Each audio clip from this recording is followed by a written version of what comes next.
শুরু করছি high voltage model. আজকের আলোচ্য terms 20 question solutions with Alim sir. আমি আছি আপনাদের সাথে এবং আমাদের এই কোশ্চেনগুলো নেওয়া হয়েছে এক্সপার্ট ইংলিশ বই থেকে। আমরা এই সবগুলো প্রশ্ন ইনশাল্লাহ যদি কভার করতে পারি তাহলে 1 মার্কস নিশ্চিত পাবো এবং অন্তত 200 প্রশ্ন সমাধানের মতো আমাদের একটা যোগ্যতা অর্জন করব। তো চলুন আমরা চলে যাচ্ছি আজকের একেবারে প্রথম প্রশ্নে।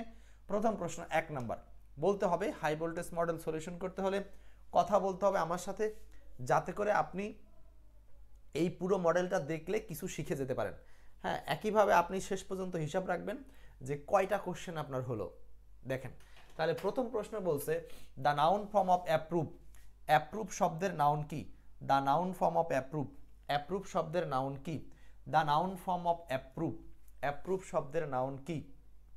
ওকে, এখন দেখেন এই প্রশ্নটা আমাদের লাস্ট মডেলে অর্থাৎ 9 নম্বর মডেলে দেওয়া ছিল এবং সেখানে কিন্তু আপনাদেরকে এটা কুইজ দেওয়া ছিল, যে 9 নম্বর মডেলে কুইজ দেওয়া ছিল যে 10 নম্বর মডেলে এটা করব। সো এইখানে দেখেন, এখানে বলছে যে the noun form of the word approve. এই প্রথম কথা হচ্ছে অ্যাপ্রুভ শব্দটা কি? আমরা যারা জানি তারা হয়তো বলতে পারবো অ্যাপ্রুভ, APPROVE। অ্যাপ্রুভ হচ্ছে একটা ভার্ব, আর এই ভার্বের নাউন হচ্ছে অ্যাপ্রুভাল, APPROVAL। এখন আপনি পরীক্ষার জন্য কি এই একটা মুখস্থ করে গেলে হবে, নাকি এটার মতো আরও যত সমজাতীয় আছে সবগুলো আপনাকে জানতে হবে? সো এরকম বেশ কিছু সমজাতীয় রয়েছে, চলুন আমরা সেই সমজাতীয়গুলো একটু দেখি। সমজাতীয় আর কি কি আছে আমরা একটু দেখার চেষ্টা করি। সমজাতীয়গুলো কি কি আছে দেখেন, খেয়াল করেন।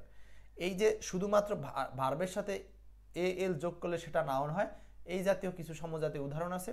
এই বক্সটা আপনাদেরকে জানতে হবে। এখান থেকেই আপনাদেরকে সবচেয়ে মজার মজার শব্দগুলো শেখাচ্ছে, যেগুলো আপনার আসবে পরীক্ষায়। যেমন অ্যাপ্রুভাল দেখেছি, অ্যারাইভাল। দেখেন, অ্যারাইভ শব্দ থেকে তৈরি হয়েছে অ্যারাইভাল। অ্যারাইভ থেকে কি হয়? Arrival, AL। তারপর দেখেন রিফিউজ মানে কি? অস্বীকার করা, প্রত্যাখ্যান করা, সেখান থেকে AL যোগ করলে রিফিউজাল। তাহলে আমরা কিন্তু জাস্ট একটা ক্লু থেকে এখানে অনেকগুলো বিষয় জেনে নিচ্ছি। তারপরে রিমুভাল, দেখেন রিমুভ থেকে AL, রিমুভাল। তারপর দেখেন ডেনিয়াল, ডেনি এর সাথে AL যোগ করছে, অস্বীকার, এটা হচ্ছে নাউন। প্রপোজাল, প্রপোজ হচ্ছে ভার্ব ছিল, এটার সাথে AL যোগ হচ্ছে, প্রপোজাল। সারভাইভ, ভার্ব ছিল, এটার সাথে AL যোগ করছে, সারভাইভাল, মানে হচ্ছে টিকে থাকা। অর্থগুলো পড়তেছেন তো নাকি? ট্রায়াল, ট্রাই থেকে আসছে হলো ট্রায়াল, হ্যাঁ, বিচার বা পরীক্ষা করা। এরপর দেখেন উইথড্র হচ্ছে ভার্ব, এটাকে AL যোগ করা হয়েছে, তখন এটা হয়ে গেছে উইথড্রয়াল মানে প্রত্যাহার। এরপর দেখেন রিয়ার্স, রিয়ার্স মানে হচ্ছে মহড়া দেওয়া বা কোনো বিষয় সম্পর্কে পূর্ব প্রস্তুতি নেওয়া, সেই রিহার্সাল হচ্ছে AL যোগ করে হয়ে গেছে রিহার্সাল।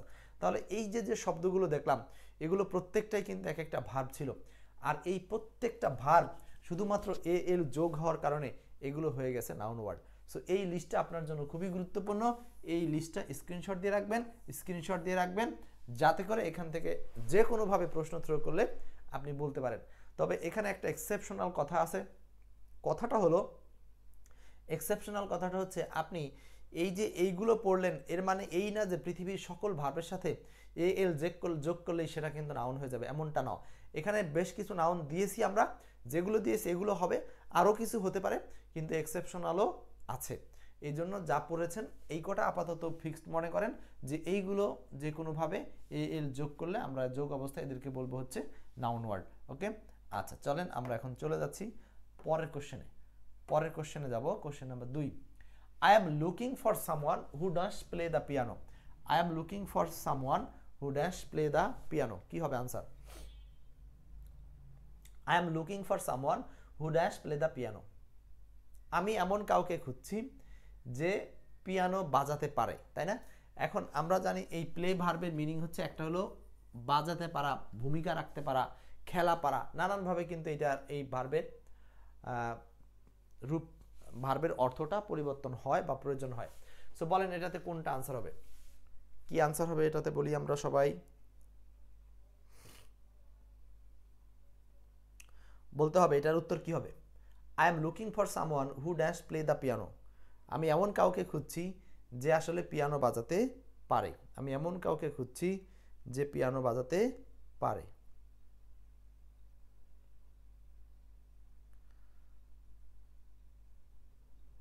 আচ্ছা দেখেন এটার উত্তর কি হবে?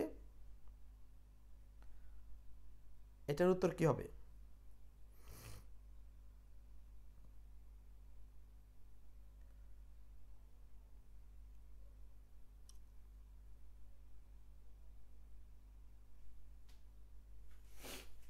দেখেন এখানে বলছে I am looking for someone, আমি এমন কাউকে খুঁজছি। মনে রাখবেন এই যে রিলেটিভ প্রোনাউন হু, যখন এখানকার লার্নিংটা একটু শিখে নেন। লার্নিংটা হচ্ছে যখন হু রিলেটিভ প্রোনাউন এর পূর্বপদ যে থাকবে এর সাথে মিল রেখে এর পরবর্তীতে ভার্ব বসবে। আচ্ছা, এছাড়াও এখানে যে ভার্বটা বসবে এখানে যদি আরেকটা ভার্ব থাকে তাহলে সেটার সাথেও আমাকে অর্থগত ম্যাচিং করে নিয়ে ভার্ব বসাতে হবে।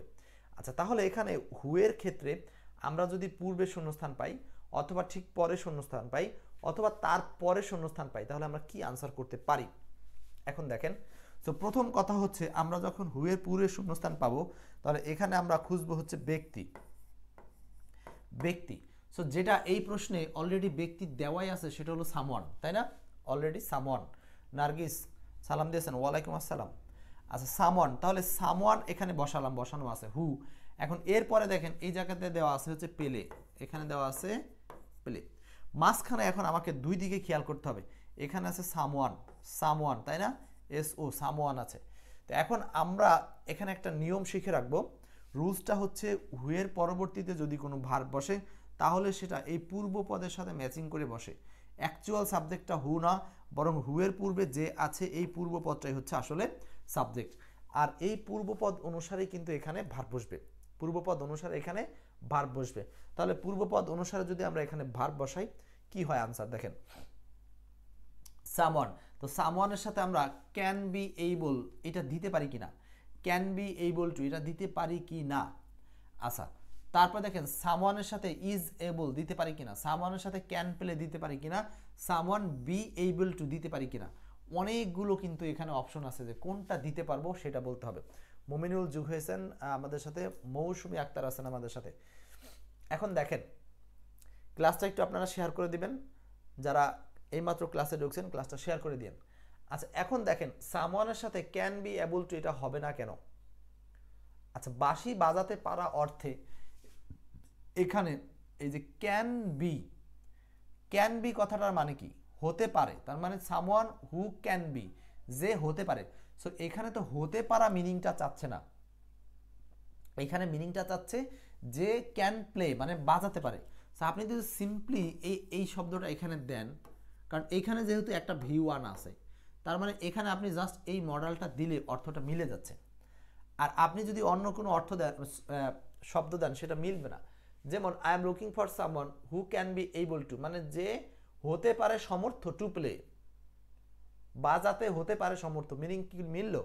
কোনোভাবে কিন্তু এই মিনিংটা মিললো না, দ্যাটস ওয়াই এটা আনসার না। সো একইভাবে বি নাম্বারটাও যে someone who is able to, someone যে হয় সমর্থ, হু ইজ এবল প্লে, এইখানে মিলবে না। কারণ আপনি যদি বি নাম্বার দেন তাহলে ইজের সাথে পেলে ভার্ব হয় না, ইজের পরে ভার্বের সাথে আইএনজি যোগ হওয়ার কথা ছিল কিন্তু সেটা হয়নি, অতএব এটাও ভুল। তারপরে আপনি যদি দেন হু বি এবল মানে যে বি এবল সমর্থ হয়। এখন খেয়াল করেন সামওয়ানের সাথে যদি আপনি এখানে বি ব্যবহার করেন, সামওয়ান তো বি নিবে না, সামওয়ান নিবে বিকামস, কারণ সামওয়ান থার্ড পারসন সিঙ্গুলার, এই জন্য শুধু বি হয় না, বি এর সাথে কি হতে পারে? বিকামস হতে পারে, কিন্তু অপশনে তো শুধু বি আছে, অতএব এটাও এখানে ভুল। তাহলে একমাত্র সঠিক হচ্ছে ডি নাম্বার। এখন কেন সঠিক ব্যাখ্যাটা বুঝতে পারছেন কিনা?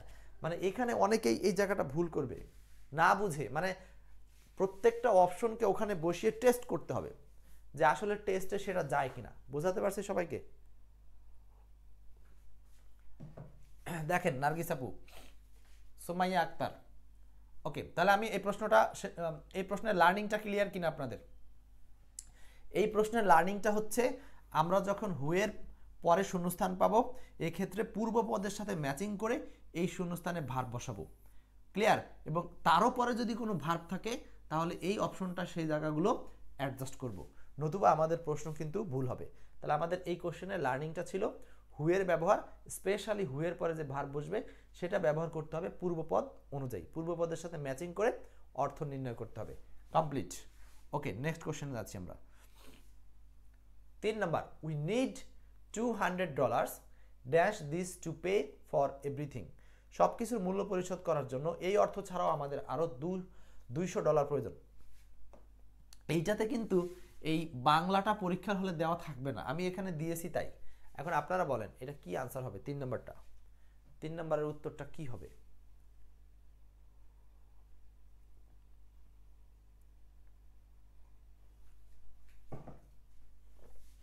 3 নাম্বার,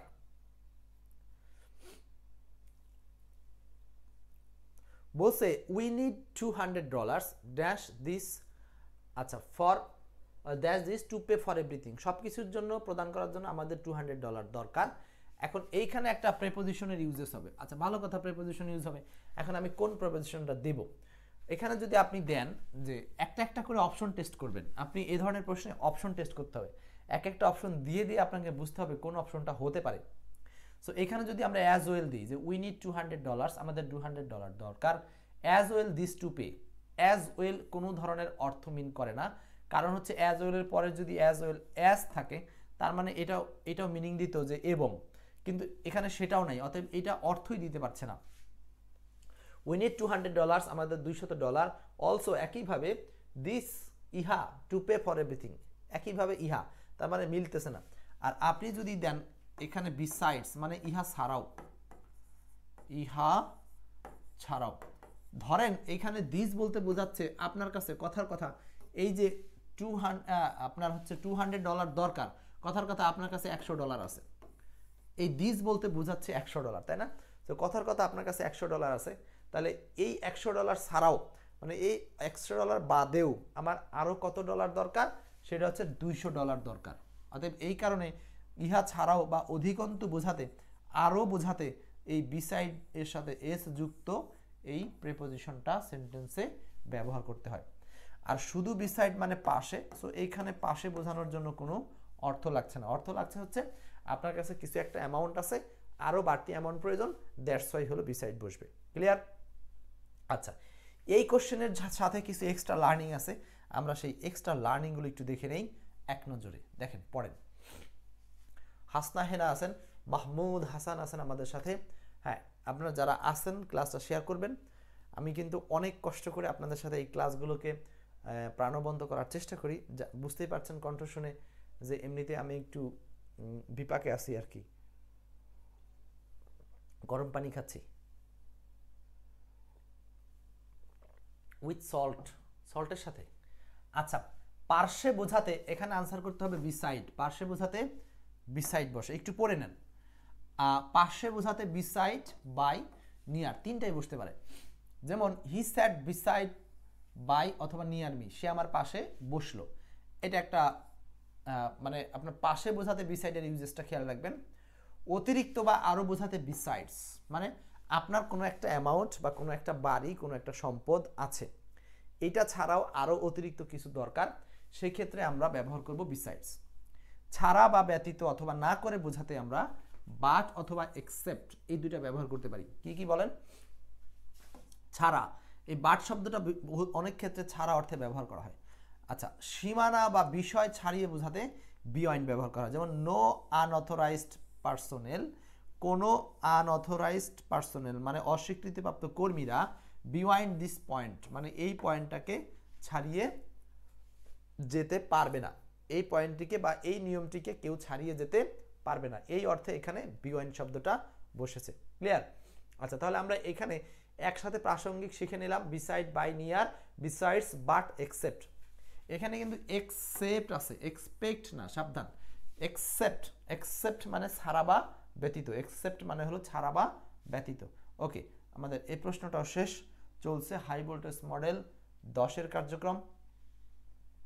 প্রশ্ন নাম্বার 4, প্রশ্ন নাম্বার 4, আমরা যারা এই মুহূর্তে যেই কজন লাইভ ক্লাসে আছি, আপনারা প্রত্যেকেই একটু কষ্ট করে ক্লাসটাকে আপনাদের ফ্রেন্ডদের মধ্যে ছড়িয়ে দেওয়ার চেষ্টা করেন, কারণ আপনাদের সম্মতি পেলে ক্লাসগুলোতে আমরা আরো প্রাণবন্ততা পাবো।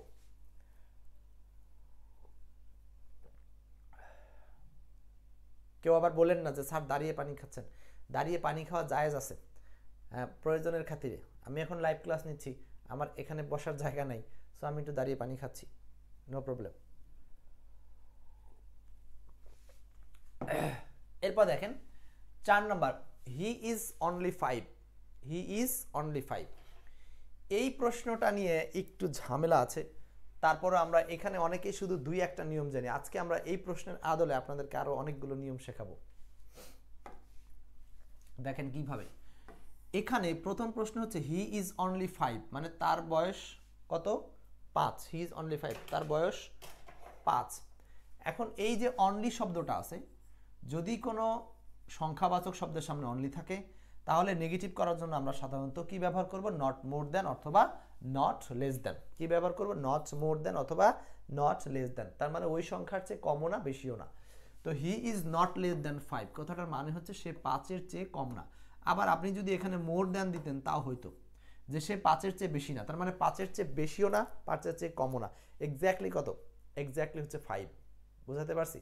স্বর্ণ বলছেন হচ্ছে 4-এর আনসার এ নাম্বার, রাইট। এখন আমরা এখানে কিছু লার্নিং আপনাদের জন্য রাখছি, সেই লার্নিংগুলো কি এগুলো একটু দেখার চেষ্টা করি। দাঁড়ান, কিছু লার্নিং আপনাদের জন্য রাখছি আমি এখান থেকে, দেখেন লার্নিংগুলো কি আছে। লার্নিংটা দেখেন, অনলি পরিবর্তনের ক্ষেত্রে আমরা মোট 6টা রুলস পাবো। আমরা এ যাবৎকালে যারা জানেন তারা হয়তো মাত্র 3টা রুলস জানেন, কিন্তু আজকে আপনাদের সামনে মোট 6টা নিয়ম আলোচনা করব। 6টা নিয়ম। মোহাম্মদ কাউসার আহমেদ যুক্ত হয়েছেন আমাদের সাথে। তো অনলি পরিবর্তনের 6টা নিয়ম, কয়টা? 6টা নিয়ম পড়বো আজকে। সো 1 নম্বর নিয়মটা হচ্ছে অনলি শব্দটা দ্বারা নট মোর দিয়ে পরিবর্তন হতে পারে। যেমন পজিটিভে আছে হি হ্যাজ অনলি 1 পেন, এইটা হচ্ছে অনলি এর সাথে বস্তু আছে, অনলি এর সাথে বস্তু আছে, কিন্তু আসলে বস্তু নাকি এখানে সংখ্যা কোনটা ভালো করে বুঝতে হবে। এখানে আছে অনলি এর সাথে সংখ্যা, অনলি এর সাথে সংখ্যা। আচ্ছা, সুমাইয়া বলছেন স্যার আমাদের কোনো ফ্রি এক্সাম নেবেন কিনা? হ্যাঁ, ফ্রি এক্সাম নিব, আপনাদের সংখ্যাটা একটু বাড়লে আমরা ফ্রি এক্সামের দিকে যাব। নেগেটিভ হচ্ছে he has not more than 1 pen, এখানে বলছে নেগেটিভ হচ্ছে he has not more than 1 pen. এই যে এখানে আমরা অনলি এর পরিবর্তে not more than not less than নিতে পারি যখন এখানে অনলি এর পরে সংখ্যা থাকবে। এইখানে কিন্তু 1 একটা সংখ্যা, 1 একটা সংখ্যা। তাহলে অনলি পরিবর্তনের 6টা নিয়ম আছে, একটা নিয়ম দেখলাম। একটা নিয়ম হচ্ছে সংখ্যাবাচক শব্দ থাকলে আপনি নট মোর দ্যান অথবা নট লেস দ্যান ইউজ করবেন। 2 নাম্বার রুলস, অনলি এর পরিবর্তে আমরা নট দা অনলি ব্যবহার করতে পারি। আমরা কিন্তু অনেকে এই রুলসটা জানি না যে অনলি এর পরিবর্তে নট দা অনলি, অনলি এর পরিবর্তে নট দা অনলি কথাটা ব্যবহার করা যায় কিভাবে। পজিটিভে যদি থাকে he is the only girl, এইখানে অনলি এর পরে কি আছে? ব্যক্তি আছে। সো এইটাকে নেগেটিভ করতে হবে he is not the only girl in the team. এটার মানে কি? মানে এটার বাংলা হচ্ছে সে হচ্ছে ওই টিমের মধ্যে একমাত্র বালিকা, একমাত্র বালিকা। She is not the only, মানে হচ্ছে এইখানে এইটার মানে হচ্ছে সে টিমের মধ্যে একমাত্র বালিকা, বালিকাই নয়, সে টিমের মধ্যে একমাত্রই বালিকা নয়। Is not the only girl in the team. তার মানে এইটা হচ্ছে অর্থ ঠিক রেখে সেম জিনিসটা আমরা চাইলে আবার কি ব্যবহার করতে পারি? নট দ্য অনলি, শুধু অনলিকে চেঞ্জ করে নট দ্য অনলি। ক্লিয়ার? তাহলে আমরা অনলি পরিবর্তনের 6টা নিয়মের মধ্যে 2টা দেখলাম, আরও 4টা রুলস দেখব। অনলি পরিবর্তন করে নান বাট ব্যবহার করা যায়। তো অনলি পরিবর্তন করে নান বাট আমরা কখন দিব? আমরা জানি যে অনলি দ্বারা যদি কখনো ব্যক্তি বা প্রাণীকে বোঝায়, ব্যক্তি বা প্রাণীকে বোঝায় তাহলে আমরা অনলির পরিবর্তে নান বাট ইউজ করি, রাইট? আচ্ছা, আর 4 নম্বরটা হচ্ছে অনলি দ্বারা যদি বস্তুকে বোঝায় তাহলে আমরা নাথিং বাট ইউজ করি। এই 2টা রুলস আমরা জানি অনেকেই। তো এখন উদাহরণ দেখেন, only Rahim can do this. Okay, অনলির পাশে ব্যক্তি আছে, আপনি বসাই দিবেন শুধু এই অনলির পরিবর্তে নান বাট, আর বাকি যা আসে সব same. None but Rahim can do this, মানে রহিম ছাড়া আর কেউ এটা করতে পারে না। হি ওয়ান্টস অনলি সাকসেস, এটা কিন্তু ব্যক্তি না, জাস্ট একটা বিষয়। তার মানে এখানে নাথিং বাট বসাই দিলেই হচ্ছে। হি ওয়ান্টস, সে চায়, নাথিং বাট সাকসেস, সফলতা ছাড়া আর কিছুই না। এভরিওয়ান, আসলে সে না, everyone wants nothing but success, মানে প্রত্যেকেই সাকসেস ছাড়া অন্য কিছু চায় না। তাহলে আনসার হচ্ছে এই কত, সরি এটা হচ্ছে আমার কয়টা রুল গেল? 4টা। তাহলে অনলিকে পরিবর্তন করার জন্য আমরা মোট 6টা রুলসের কথা বলছি। তাহলে আগে কয়টা কি পড়ছিলাম মনে আছে সবার? যেটা ছিল সংখ্যা, সংখ্যা থাকলে not more than, not less than, আরেকটা ছিল যে নট দ্য অনলি, আর এখানে হচ্ছে নান বাট, আরেকটা হচ্ছে বস্তুর ক্ষেত্রে নাথিং বাট। এবার দেখেন 5 নম্বর, অনলি থাকলে আপনি নট অ্যাকসেপ্ট কথা, অ্যাকসেপ্ট কথাটা ব্যবহার করতে পারবেন। Not accept, not accept positive degree, only hard work can bring success, only hard work can bring success. এই যে এইখানে হার্ড ওয়ার্ক, এইটা কিন্তু নর্মাল একটা বিষয়, এটা ব্যক্তিও না বস্তুও না, তাই না? আচ্ছা, সেক্ষেত্রে আমরা অনলিটাকে চেঞ্জ করতে পারি কি দিয়ে? Success can not be achieved, এই যে success can not be achieved, দেখেন রুলসটা কি খাটাইছে, রুলসটা হচ্ছে আপনার এই যে এই সেন্টেন্সের অবজেক্ট ছিল সাকসেস, এই সাকসেসটাকে শুরুতে আনছে, তারপরে এইখানে যে অক্সিলারি ভার্ব ছিল ক্যান, এটাকে ক্যান নট করছে, তারপরে can not be achieved, achieved মানে অর্জন করা, মানে ব্রিং থেকে ঘুরাই লিখতেছে এক্সেপ্ট বাই হার্ডওয়ার্ক। মানে এইটা হচ্ছে আপনি যে খুব সহজে ট্রান্সফার করতে পারলেন তা না, বরং এই ট্রান্সফার করার ক্ষেত্রে আপনাকে একটু কঠিনভাবে ঘুরিয়ে ফিরিয়ে আনতে হবে। নট এক্সেপ্ট, এই যে ক্যানের সাথে যে নট হলো, এই নট আর এইখানে আলাদা করে হলো এক্সেপ্ট, তার মানে success can not be achieved except by hard work, success অর্জন করা যেতে পারে না এক্সেপ্ট ব্যতীত বা ছাড়া, কাকে ছাড়া? বাই হার্ডওয়ার্ক, কঠোর পরিশ্রম ছাড়া। সো এখানে 5-এর উত্তরটা হচ্ছে এখানে নট ডট ডট অতিরিক্ত ভার্ব এনে তারপর এটাকে অর্থগতভাবে ঠিক করা হয়েছে। সো এরকম ভাবেও থাকতে পারে, যদিও এটা অনেকটা কঠিন কিন্তু এটা আপনাদের পরীক্ষার হলে থাকতে পারে। অনলি দ্বারা not other dot dot but, এটা আরেকটা 6 নম্বরটা, not other dot dot but দ্বারাও করা যেতে পারে। যেমন এখানে বলছে only a doctor can treat patients, শুধুমাত্র ডক্টর পেশেন্টের চিকিৎসা করতে পারে। আর এখানে কি বলছে? নো আদার পার্সন, মানে কোনো ব্যক্তি না, এই যে নো আদার আনলাম, আর এখানে পার্সন কথাটা আনলাম কেন? এই ডক্টরকে পার্সন বোঝানোর জন্য, তার মানে এখানে নো আদার, আর এখানে হচ্ছে dot dot but, no other person but a doctor, মানে ডক্টর ছাড়া অন্য কোনো ব্যক্তি ক্যান ট্রিট পেশেন্টস, রোগীর চিকিৎসা করতে পারে না। তাহলে এখানে আরেকটা জিনিস দেখলাম যে এই দুইটা হচ্ছে একটু অ্যাডভান্স ইউজেস, মানে আপনি সেন্টেন্সকে ঘুরিয়ে ফিরিয়ে এই নো আদার অথবা নট অ্যাকসেপ্ট দ্বারাও কিন্তু অনলি এর পরিবর্তে নেগেটিভ করতে পারবেন। সো এটা একটা সম্পূর্ণ এক্সেপশনাল রুল ছিল, আশা করি বুঝতে পারছেন। আচ্ছা, তাহলে এই দুইটা রুলস কিন্তু বইতে নাই, সো কোনো বইতেই নাই, আমাদের এক্সপার্ট বইতেও নাই। নেক্সট, এরপর যাচ্ছি আমরা 5 নম্বর প্রশ্নে, দ্রুত বলতে হবে। 5, কোশ্চেন নাম্বার 5, মাহমুদ হাসান, 5 নম্বরটা কি বলবো?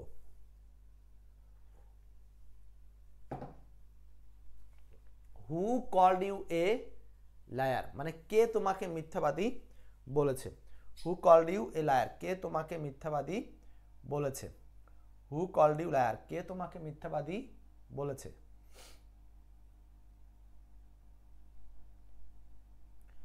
হু কল্ড ইউ লায়ার, কে তোমাকে মিথ্যাবাদী বলেছে? Who called you a liar, কে তোমাকে মিথ্যাবাদী বলেছে? আচ্ছা, এখানে দেখেন তো, এটাকে বলতে বলছে প্যাসিভ। আমাদের সবারই এই জিনিসটা মুখস্থ, যে আমরা কিভাবে প্যাসিভ করি, মুখস্থ আছে না অনেকের, যে প্যাসিভ কিভাবে করি আমরা, মুখস্থ আছে তো? আমরা জানি যে কোনো সেন্টেন্সে যদি হু থাকে তাহলে হু এর পরিবর্তন করে আমাদেরকে লিখতে হয় হচ্ছে বাই হুম, হু এর পরিবর্তন করে লিখতে হবে বাই হুম। তো এখন সবকটা অপশনেই কিন্তু বাই হুম আছে, ঝামেলাটা কোথায় দেখেন, সবগুলো অপশনেই বাই হুম আছে। এখন এই ইন্টারোগেটিভ সেন্টেন্সকে যখন আপনি ভয়েস করবেন তখন অবশ্যই একটা জিনিস মনে রাখবেন, বাই হুমের পরে অবজেক্ট সাবজেক্ট হয়ে যাবে, কিন্তু এই সাবজেক্টের পরে আবার অবজেক্ট সাবজেক্ট হবে, কিন্তু এই সাবজেক্টের আগে লাগবে অক্সিলারি ভার্ব। কেন? কারণ বাক্যটা ছিল interrogative, auxiliary plus subject plus main verb. এখন যে টেন্স অনুযায়ী সেন্টেন্সটা বসে ওই টেন্সেই শুধু সাবজেক্টের আগে অক্সিলারি আসবে আর মেইন ভার্বটা বসবে হচ্ছে সাবজেক্টের পরে। এখন এই সেন্টেন্সের টেন্স ছিল কি? কল্ড। সো আপনারা বলেন কল্ড মানে কি? V1, তাই V2, কল্ড মানে V2, কল্ড হচ্ছে V2। সো এই V2কে পরিবর্তন করতে হলে আপনাকে লিখতে হবে, কল্ড পাস্ট টেন্সে ছিল তাই না, তাহলে ওয়াজ অথবা ওয়ার প্লাস V3। তো কোন জায়গাতে ওয়াজ ওয়ারের সাথে V3 আছে সেইটা হবে আনসার। এটা আছে আর হবে না, এইখানে ওয়াজ ওয়ার V3 নাই, হবে না। এখানে ওয়াজ আছে, ঠিক আছে, এখানে ওয়ার আছে, দুইটার মধ্যে যে কোনো একটা আনসার হবে। এখন আপনারাই বলেন ইউ এর সাথে আর হয় নাকি ওয়ার হয়? সরি, ওয়াজ না ওয়ার? নিঃসন্দেহে ওয়ার, কারণ আমরা জানি ইউ এর সাথে আনসার হয় ওয়ার। আচ্ছা, মোহাম্মদ হাসান বলছেন হচ্ছে 5-এর ডি, ভুল হয়েছে, 5-এর আনসার হবে বি। কেন? কারণ ইউ এর সাথে আমরা কখনো ওয়াজ ব্যবহার করি না। ইন্টারোগেটিভ সেন্টেন্স তাই অক্সিলারিটা সাবজেক্টের আগে আসছে। বোঝাতে পারছি? মাহমুদ হাসান, মানে চোখের পলপে ছোট্ট একটা ভুলের জন্য আপনার চাকরিটা হবে না। আর এই ধরনের ভুল কিন্তু সাধারণত এই ইংলিশের ক্ষেত্রেই হয়। দেখেন গণিতের ক্ষেত্রে আপনি যদি হালকা পাতলা পড়াশোনা করেন, গণিত আসলে একটু একটু খুঁচাখাচি দিয়ে সঠিক উত্তর পাবেন, কিন্তু ইংরেজির কনফিউশন আপনি সহজে দূর করতে পারবেন না, চোখের পলকে ভুল করবেন। 6 নাম্বার বলেন, 6 কোন বাক্যটি সঠিক?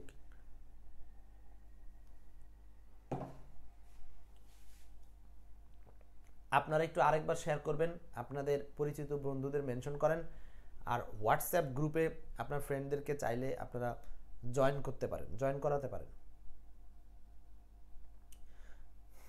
ইনোভেটরস কিউ বলছেন এইসব ক্লাসগুলোকে ইউটিউবে সেভ থাকবে।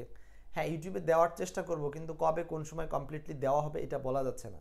সো রেগুলার লাইভে থাকেন, তারপরেও তো আমরা দেওয়ার চেষ্টা রাখি। 6 নাম্বার, কোন বাক্যটি শুদ্ধ? এখানে কোনটা শুদ্ধ বলতে হবে, তাড়াতাড়ি বলতে হবে। You gave me some advice, you gave me some advice, কি হবে আনসার বলেন? 4টার মধ্যে সঠিক কোনটা?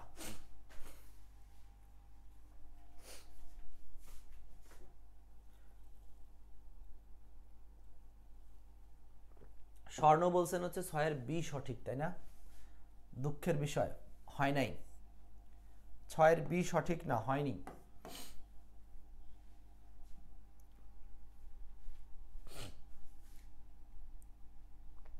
বাসার, বাসার বলছেন হচ্ছে এ নাম্বার আনসার, এক্স্যাক্টলি অ্যান্সারটা কিন্তু এ নাম্বারই হবে answer, answer A, answer A.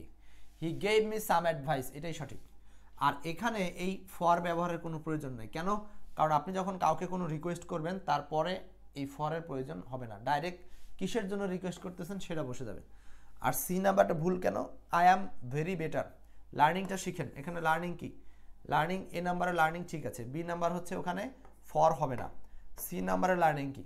I am very better, মনে রাখবেন বেটার হচ্ছে কম্পারেটিভ, আর কম্পারেটিভের সামনে কখনো ভেরি বসে না, কম্পারেটিভের সামনে বসে হচ্ছে মাছ, কম্পারেটিভের সামনে বসবে হচ্ছে মাছ, কম্পারেটিভের সামনে কি বসে? মাছ। হি টুক ন্যাপ, এটা ভুল কোথায়? আচ্ছা, এখানে এটা ভুল হচ্ছে ছোট ঘম বোঝাতে শুধু টুক ন্যাপ হবে না, হবে হচ্ছে টুক a nap, took a nap, took a nap. আচ্ছা, তাহলে এটা ক্লিয়ার। এখানে যে 4টা প্রশ্ন ছিল, 4টা প্রশ্নের বিশ্লেষণ বুঝলাম কিনা? এইখানকার লার্নিংটা হচ্ছে টুকের সাথে হবে এ, টুক a nap, took a nap. আর এখানে ভেরিয়ের জায়গায় হবে হচ্ছে মাছ, এখানে ফর হবে না, ব্যাস কমপ্লিট। আবার দেখেন আজকে যে 4টা অপশন পেলেন, দেখা গেল এই প্রশ্নটাই 4টা অপশনকে ঘুরিয়ে ফিরিয়ে অন্যভাবে প্রশ্ন তৈরি করলো, কিন্তু সেখানে রাইট আনসার এটা নাই, রাইট আনসার এগুলোর মধ্যে একটা তৈরি করে দিল। এই জন্য বিশ্লেষণগুলো আপনাকে পড়তে হবে। পরের প্রশ্ন বলেন, এটা কি আনসার হবে? সহজ, এটার উত্তর কি হবে বলেন?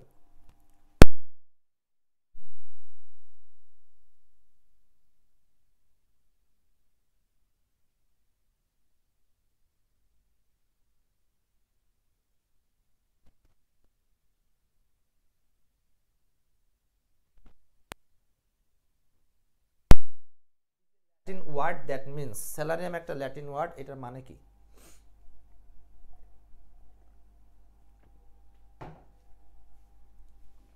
খুবই সহজ, স্যালারিয়াম ল্যাটিন ওয়ার্ড, এটার মানে হচ্ছে স্যালারি, এটা তো কঠিন কিছু না, 7-এর আনসার হচ্ছে স্যালারি। ও তাও ভুল করছেন হাসনা হেনা, তার মানে হাসনা হেনার পড়াশোনা একেবারে দুর্বল, এখনো মনে হয় শুরু করেন নাই, শুরু করতে হবে, কারণ এগুলো শুরু না করলে শেষ হবে না, প্রচুর পড়াশোনা আছে। 7-এর আনসার হচ্ছে বি নাম্বার, স্যালারি, স্যালারি, স্যালারিয়াম, এটা হচ্ছে ল্যাটিন, স্যালারিয়াম এখান থেকে আমরা যেটা ইংলিশ শিখেছি সেটা হচ্ছে স্যালারি। এই যে বেশিরভাগ ক্ষেত্রে আমরা ইংরেজিতে বারবার বলার চেষ্টা করি ল্যাটিন থেকে এটা আসছে, ল্যাটিন থেকে আসছে, আসলে ইংরেজি ভাষার চর্চাটা বেশিরভাগ ল্যাটিনই হতো আগে, তো সেখান থেকে আসতে আসতে ইংরেজিটা ব্রিটিশ আর হচ্ছে যুক্তরাষ্ট্রে ছড়ানো। 8 number, the idiomic expression once in a blue moon, এটার বাংলা কি? Once in a blue moon. এখানে একটা টিপস আছে, কিন্তু এখানে একটা লার্নিং আছে, শেখাবো। এখানে একটা লার্নিং আছে, শেখাবো।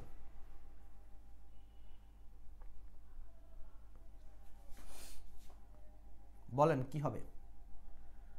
বলছে once in a blue moon. 8 এর আনসার হচ্ছে রেয়ারলি। রেয়ারলি কেন রেয়ারলি হচ্ছে? দেখেন ওয়ান্স মানে কি একদা, ইন এ ব্লু মুন, এই ইন এ ব্লু মুন মানে হলো একদা নীল চাঁদ। আচ্ছা, এটা হলো অক্ষর জ্ঞান। এই ব্লু মানে হচ্ছে নীল, আর মুন মানে চাঁদ। সো একদা নীল চাঁদের মধ্যে। এখন আপনারা বলেন তো, ব্লু মুন কি আসলে, ব্লু মুন বলতে কোনো কিছু আছে এই গ্রহে? নীল চাঁদ বলতে কিছু নাই। এটা অনেক সময় মানুষ আকাশে তাকালে ধোঁয়াশা ভাবে কোনো চাঁদকে যদি দেখে, বিকেলের আকাশে নীল নীল মনে হতে পারে, কিন্তু নীল চাঁদ বলে কোনো কিছু নাই। সো এইটা দেখা যায় না। সো এই যে কালে ভদ্রে কোনো কিছু দেখা যাওয়ার একটা কল্পনা করা হচ্ছে, এই জন্য এই কেসটাকে ভাবার্থ হিসেবে ধরা হচ্ছে যে কালে ভদ্রে বা কখনো করে না এরকম একটা ম্যাটার। মানে কিছু কিছু লোক আছে, সে পড়তে বসে এমন যেন once in a blue moon, মানে এক চাঁদে একবার, প্রায় বসে না। মানে এটা হচ্ছে অভ্যস্ত নয় এরকম একটা অর্থ দিবে, অভ্যস্ত নয় এরকম একটা অর্থ দিবে। দেখেন এখানে আমি আপনাদের জন্য কিছু তথ্য রাখছি। ওয়াহ, ওহ ইউ স্টাডি, হ্যাঁ, তার মানে কি তুমি অধ্যয়ন করো। ওয়ান্স ইন এ বুল মানে তুমি তো বছরে একবার পড়ো। তার মানে এখানে দেখেন এইটা দ্বারা সেন্টেন্সের ফোর্সটা কি? সেন্টেন্সের ফোর্সটা হলো এই যে once in a blue moon, এইটা হলো একটা অ্যাডভার্ব। এটা কি? এটা একটা অ্যাডভার্ব। মানে তুমি তো চাঁদে চাঁদে একবার পড়ো, চাঁদে চাঁদে একবার পড়ো। ব্লু মুন মানে হচ্ছে নীল চাঁদ, যা সাধারণত বিরল। তাই যখনই once in a blue moon বলা হবে, এটার বাংলা হচ্ছে কদাচিৎ ঘটে এরকম, বা কদাচিৎ বা খুব কমই অর্থে ব্যবহার করা হয়, খুব কমই অর্থে ব্যবহার করা হয়। মাহমুদ হাসান বলছেন অভিজাত। না, অভিজাতটা আসলে আনসার না। আনসারটা হচ্ছে দ্য রেয়ার কেস, কদাচিৎ, কোনো কাজ করে না বললেই চলে, এরকম বোঝাতে আমরা এই once in a blue moon ব্যবহার করি। তো দেখেন এই ছোট্ট একটা ফ্রেজের মধ্যেও কিন্তু অনেকের ভুল হয়। সো এই জন্য আমি বলবো এইগুলোকে আপনি ইন্টারনাল মিনিংটা বোঝার চেষ্টা করবেন, যে ওয়ান্স, ওয়ান্স মানে একদা, ইন মানে মধ্যে, আর এ ব্লু মুন মানে হচ্ছে একটা নীল চাঁদের মধ্যে। সো আসলে নীল চাঁদের মধ্যে যাওয়াটা এটা একটা কি রেয়ার কেস, এই জন্য আনসারটা হচ্ছে রেয়ারলি, রেয়ারলি। ওকে, নেক্সট আসেন, পরের প্রশ্নে যাই আমরা। 8 নাম্বার হয়ে গেছে already. 9 number, the man was ran dash by a car. আমরা কি এরকম বিশ্লেষণে যাব? আপনারা বলেন, আমরা কি এরকম বিশ্লেষণে যাব নাকি বিশ্লেষণ কমাই দেব? আপনারা যেটা বলেন। যদি বলেন যে না ভাই এত বিশ্লেষণ লাগবে না, তাহলে আমার কষ্ট করে খামোখা এত বিশ্লেষণের দরকার নাই। আমি কি করব? শুধু প্রশ্ন দেব আর সমাধান করবেন আপনারা, শেষ। আর যদি সত্যিকার অর্থে লার্নিংয়ের ইচ্ছা থাকে, তাহলে তো আপনাকে আমার সাথে আগাতে হবে, এটাই স্বাভাবিক। বলেন নেক্সট। এই প্রশ্নটা 9 নম্বর প্রশ্নটা, 9 নম্বর প্রশ্নটা কি আনসার হবে? The man was run, the man was run. এই যে রান শব্দটা, এইটা গ্রুপ ভার্বের মধ্যে একটা ব্যাপার আছে। এইখানে কোনটা আনসার হবে? The man was ran down by a car, over by a car, upon by a car, into by a car. ঠিক আছে, বিশ্লেষণ করেন, খুব ভালো হয়। ওকে, ঠিক আছে। তাইন ব্যাপারী তাইন, এখানে বাই এ কার একটা গাড়ির দ্বারা। সো লোকটা ওয়াজ রান, এখানে ওয়াজ রান দ্বারা প্যাসিভ বোঝাচ্ছে। আমরা অনেকে জানি কিনা, এখানকার লার্নিংটা খেয়াল করেন। রান, রান ভার্বের 3টা রূপ একই রকম, রান, রান, রান, সরি 3টা না 2টা, এরকম রান, র্যান, রান, এই হলো 3টা রূপ। তো এখানে এই যে রান ভার্বটা, সো এইটা 3 নাম্বার রূপে আছে, তার মানে এটা প্যাসিভ মুজ। তার মানে লোকটি রান হয়েছিল বাই এ কার। এখন কি মিনিং দিবে? যদি দেন রান ওভার, রান ওভার কথাটার মানে হলো যে দুর্ঘটনায় পতিত হওয়া বা চাপা পড়া। সো লোকটি গাড়ির দ্বারা চাপা পড়েছিল, মানে হাঁটতেছিল, গাড়ির দ্বারা সে চাপা পড়লো। ইন্নারিল্লাহ, মানে কঠিন একটা ব্যাপার। আচ্ছা, এই যে the man ran was ran over by a car, এখন বাকিগুলো দিলে কি অর্থ হয় সেইগুলো আপনাদেরকে একটু জানতে হবে। সো আমি বাকিগুলো না, আমি আপনাদের জন্য একটা আলাদা চিত্রের ব্যবস্থা করছি। দেখেন এখানে রানের সাথে আমরা একসাথে কয়েকটা জিনিস একটু শিখে নিই। যেমন 1 নম্বর হচ্ছে রান ইনটু, কথাটার মানে হচ্ছে সজোরে কাউকে ধাক্কা লাগা, কারোর সাথে ধাক্কা লাগা। আমি যাচ্ছি গাড়ি আরেকজনের সাথে যাইতে যাইতে দেখা গেল হেনার গাড়ির সাথে আমার সজোরে ধাক্কা লেগে গেল, ঠিক আছে। আচ্ছা, তারপরে সাইফ স্যারের সাদিয়ার সাথে ধাক্কা লেগে গেল। তো এই যে সজোরে ধাক্কা লাগছে, এটা কিন্তু আস্তে ধাক্কা লাগে না, জোরে লাগছে। সো এইটা হলো ইনটু বসবে। আচ্ছা, 2 নাম্বার হলো রানের সাথে অফ, মানে এগুলো কিন্তু সব আমরা রান নিয়ে বলতেছি। রানের সাথে অফ মানে হচ্ছে রান মানে দৌড়ানো। আচ্ছা, রান কথাটা নর্মাল মিনিং তো দৌড়ানো আমরা জানি, তো রান অফ মানে দৌড়ানো। এইটা হচ্ছে যখন ধরেন কেউ একটা জায়গায় একটা পয়েন্টে ছিল, সেখান থেকে এত জোরে দৌড় দিছে, তার মানে এই জায়গাটা সে সেট করেছে বা ছিন্ন করেছে। তার মানে কোনো একটা প্লেস বা লোকেশন ছিন্ন করে যখন সে দ্রুত চলে যাবে, এটার নাম হলো রান অফ, এটার নাম হবে রান অফ, মানে দৌড়ে পালানো। 3 নাম্বারটা রান অন, নর্মালি অন প্রিপোজিশনের মিনিং কি, তার মানে আপনারা রানের মিনিং আর অনের মিনিং এক জায়গায় করে চিন্তা করবেন। রান মানে দৌড়ানো, আর অন মানে কি, নর্মালি কোনো কিছু চালু করা। তো দৌড়ানো চালু করা এর মানেই হচ্ছে কোনো কিছু কন্টিনিউ করা বা চলতে থাকা, কন্টিনিউ করা বা চলতে থাকা। সো গ্রুপ ভার্ব মনে রাখার জন্য আপনাদের যেটা করতে হয় সেটা হচ্ছে এই মেন ওয়ার্ডটা আর এই প্রিপোজিশন ওয়ার্ডটা, দুইটার আলাদা যে মিনিং আছে, সেই দুইটার আলাদা মিনিংকে কম্বাইন করে একটা অর্থ বের করতে হয়। আর সেটা একটু চিন্তা করলে, টেকনিক্যালি চিন্তা করলে অর্থটা বের হয়ে আসে। 4 নাম্বার রান ওভার, ওভার মানে কি, ওভার মানে আমরা জানি কোনো কিছুর উপর দিয়ে, তো রান দৌড়াচ্ছে কোনো কিছুর উপর দিয়ে। এখন এইবার দেখেন নক ডাউন মানে গাড়ি চাপা পড়া, গাড়ি চাপা পড়লে মানে কি, গাড়িটা কারো উপর দিয়ে যাবে তখনই তো সে চাপা পড়বে, বিষয়টা তো এইটাই। তাহলে এই রান ওভার মানে হচ্ছে কারো উপর দিয়ে গাড়ি চলে যাওয়া বা কোনো কিছু গাড়ির উপরে চাপা পড়ে যাওয়া, সেটা মানুষ হতে পারে বা কুকুর হতে পারে, প্রাণী হতে পারে। আচ্ছা, লাস্ট একটা হচ্ছে রান আউট, আউট মানে কি, আমরা জানি আউট মানে বাহির, আউট মানে বাহির। বা রান মানে দৌড়ানো, দৌড়ানো বাইরে, এর মানে কি, বাইরে দৌড়ানো। এটার মানে হলো এক্সস্টেড, মানে কোনো কিছু শেষ হয়ে যাওয়া, কোনো কিছু শেষ হয়ে যাওয়া। যখন রান মানে চলা, ধরেন ঘরের খাবার চলতেছিল, আউট মানে কি, একটা সময় শেষ হয়ে গেল, এটার মানে হলো এক্সস্ট, বিকাম এক্সস্টেড মানে শেষ হওয়া।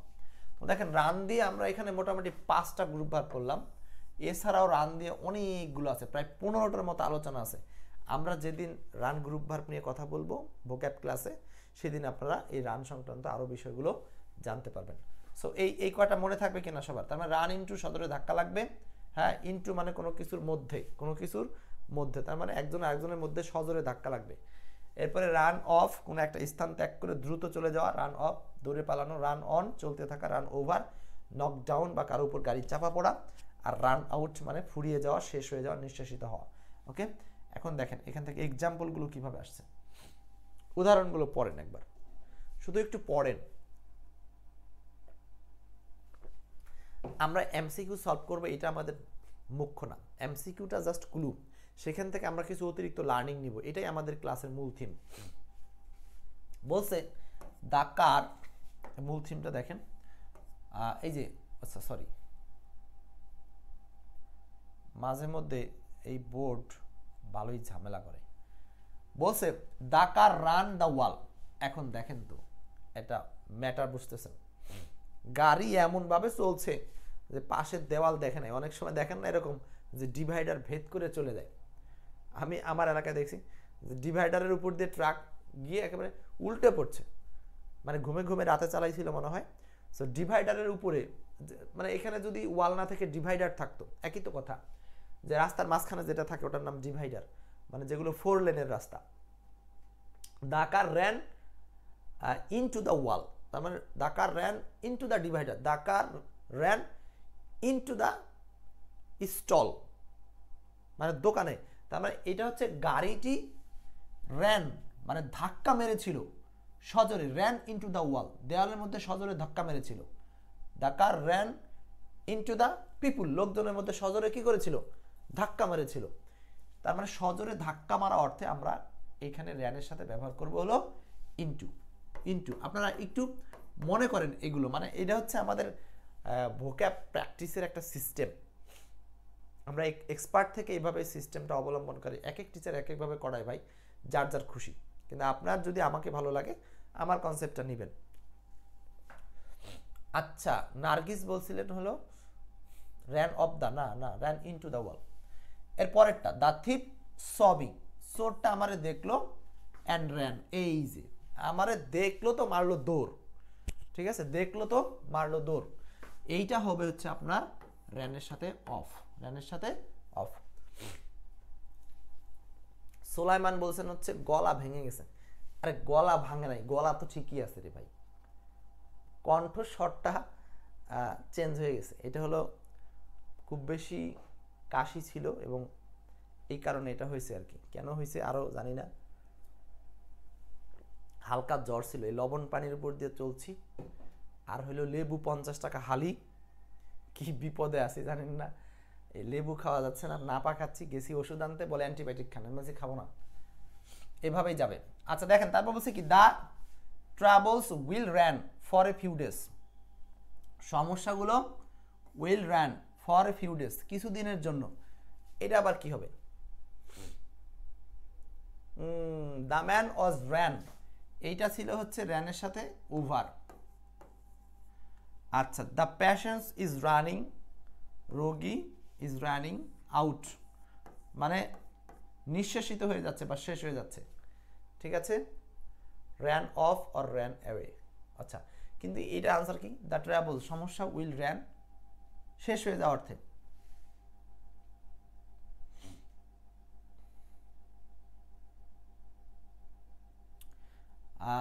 এটা কি হবে answer? The travels will ran, the travels will ran, 3 নাম্বারটা ও চলতে থাকা, হ্যাঁ। আচ্ছা, সমস্যাটা ফর এ ফিউ ডেজ, কিছুদিনের জন্য চলবে, র্যান অন, র্যানের সাথে অন, সমস্যাটা কিছুদিনের জন্য চলবে। The travels will ran on for a few days, কিছুদিনের জন্য সমস্যাটা চলবে। ক্লিয়ার? তাহলে দেখেন আমরা র্যান দিয়ে কতগুলো জিনিস একটু শিখে নিলাম। এখন এই জিনিসগুলো থেকে আপনাদের পরীক্ষার হলে প্রশ্ন কমন পড়বে। শুধু এক্সপার্ট ইংলিশের সাথে একটু সময় দেন, দেখেন আপনার ইংরেজির দক্ষতাটা একটু একটু করে বাড়তে থাকবে, প্রতিদিনের জন্য একটু একটু করে বাড়বে। হ্যাঁ, ওকে, আমি শেষ করে দিচ্ছি। চোখ দিয়ে স্ক্রিনশট দিয়ে নেন এটা ভালো করে, পরে আর পাবেন না, পুরাই গেলে আর পাবেন না। এরপর আসেন 10 নম্বর। 10 নম্বর বলছে the expression after one's own heart. আচ্ছা, আমরা কি আরেকটা জিনিস প্রশ্ন করি আপনাদেরকে, আমরা কি আপনাদের সাথে লাইভটা একটু লেন্দি করে ফেলছি? মানে শুরু করছি ধরেন 10টায়, হ্যাঁ, শুরু করছি 10টায় আর শেষ করতে করতে 11:30 বাজে। আপনার কি এত লেন্দি চান না? তাহলে 20টা প্রশ্ন নেওয়া যাবে না, 15টা নিতে হবে। আমার 20টা প্রশ্ন টার্গেট না, আমার টার্গেট হচ্ছে আপনাকে 10টা প্রশ্ন পড়ালে যেন আপনি 100 প্রশ্ন সমাধান করতে পারেন, এরকমভাবে কথা বলা। শুধু এমসিকিউতে বই ভরা আছে, সেগুলো আপনারা পড়ে নিন। কারো গলা ভাঙলে ভাল লাগে না, ভালো। The expression after one's own heart বলছে কি, একজনের নিজের হৃদয়ে, নিজের হৃদয়ে, হ্যাঁ বলছে একজনের নিজের হৃদয়ে, এই এক্সপ্রেশনটা নিজের পছন্দ মতো। সো এটা আনসার আপনারা পড়বেন, দ্য ওয়ান্স ওন লাইকিং, মানে একজনের নিজের পছন্দ মতো, একজনের নিজের পছন্দ মতো। এটা আমরা বিশ্লেষণে করলাম না, এখানকার লার্নিং হচ্ছে এইটুকুই। এই ওয়ান্সের জায়গায় মনে রাখবেন যে বিভিন্ন সময় হিজ হতে পারে, হার হতে পারে, আওয়ার হতে পারে, দেয়ার হতে পারে, আলিমস হতে পারে। মানে আমরা যখন এরকম কোনো প্রবাদ বা লোকেশন পাবো, তখন মনে রাখবেন এই ওয়ান্সের জায়গায় যে কোনো একটা নাউন বা প্রোনাউন পসেসিভ আকারে আসতে পারে। বুঝাতে পারছি? সো এই এক্সপ্রেশনগুলো এইটুক লার্নিং মাথায় থাকলেই বাকিটা কাজে দেবে। নেক্সট 11 নম্বর বলেন। 11 দারুণ একটা প্রশ্ন। 11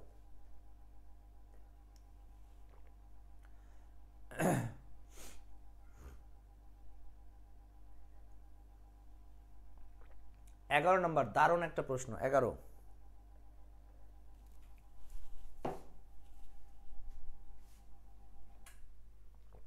11 নম্বর বলছে সময়ের 1 4 অসময়ের 10 4, এটার ইংলিশ কি হবে? এইটার লার্নিং বুঝেন তো যে এটা আসলে কি লার্নিংটা কি এখানে? সময়ের 1 4 অসময়ের 10 4, এটা একটা প্রোভার্বস, কিন্তু প্রোভার্বসটা কিভাবে এই মিনিংটা আসলো? এটা আসলো হলো দেখেন, আপনি কোনো এক সময়ে 1 4 4 কথাটা মানে হলো স্টিচ, বানানটা দেখেন স্টিচ। স্টিচ মানে কি? আমরা হচ্ছে ওই যে জামা কাপড় শিলানোর সময় সুই একবার ভিতরে দিয়ে যখন উপর দিয়ে বের করি, এটার নাম হলো 1 4। আচ্ছা, আপনার এলাকায় কি বলে আমি জানি না। আচ্ছা, ইন টাইম সময় মতো আপনি একটা 4 দিবেন, সেটা আপনাকে কি করবে? সেভস করবে বা বাঁচাবে 9, পরবর্তী সময়ের 9টা 4-এর সময় বাঁচাবে বা 9টা 4 দেওয়া থেকে আপনাকে রক্ষা করবে। এইটার বাস্তব প্রমাণ কি জানেন?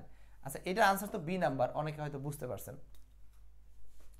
আপনাদের বাড়িতে অনেকে মশারির তলে ঘুমান না? আচ্ছা, মশারি ধরেন ছোট্ট একটা ফুটা হয়েছে, সো আপনি যদি ওই প্রথম দিকেই ওটাকে সেলাই করতেন, তাহলে একটা 4 দিয়ে আপনি সেটাকে মেকআপ করতে পারতেন। কিন্তু 10 দিন পরে দেখবেন যে আপনার ওই 1 4-এ কাজ হচ্ছে না, আরও 9টা দিতে হচ্ছে, মানে 10টা 4 দিতে হচ্ছে, মানে বেশি দিতে হচ্ছে প্রতীকী অর্থে। তা আপনি যদি প্রথমেই সময় মতো 1 4 দিতেন, তাহলে পরবর্তীতে আপনার ওই 9টা 4 আর দেওয়া লাগতো না। সো এইটা হচ্ছে আপনার, মানে বুঝলেন বিষয়টা, এটা হলো প্র্যাকটিক্যাল।